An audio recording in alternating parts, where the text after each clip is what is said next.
Hello, friends. This is the program Empire of Lies, where we discuss manipulation and disinformation in the Russian media. Television as nuclear theater. Russian television is once again engulfed in apocalypse, not as a catastrophe, but as a familiar norm.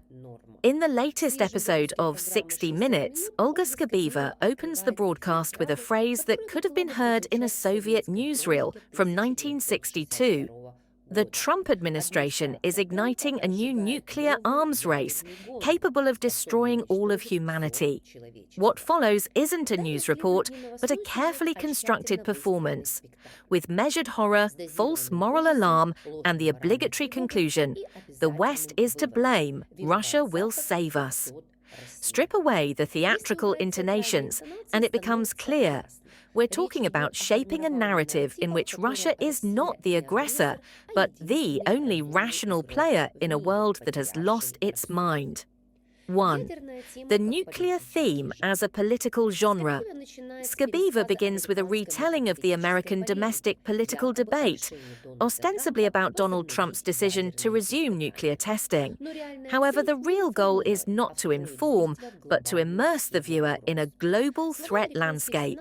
The words of American senators are presented as proof that the US is prepared to destroy the planet for profit, while Russia supposedly remains restrained and moral. Propaganda masterfully utilizes the mirror-shifting technique. The topic is not about Trump, but about Russia. Any American initiative is interpreted as an excuse to reaffirm the need for Russian weapons, be it the Burevestnik or the Poseidon. Thus, television turns even Western debates into Kremlin commercials. Everyone is crazy, but we are strong and rational, they say. 2. Poseidon and the cult of the apocalypse.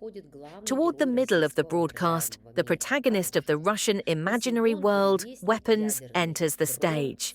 Poseidon, Burevestnik, a nuclear drone, a tsunami as a form of NATO response. This isn't just a demonstration of power, but a ritual of self-affirmation through the threat of annihilation. Skabeeva asserts that since Trump and Beijing are destroying the arms control system, Russia has the right to expand its theater of operations. In this logical reversal, apocalypse becomes proof of strength. Fear is the new language of diplomacy. It is here that we see how the Russian media system uses nuclear rhetoric not to intimidate enemies, but to mobilize its own.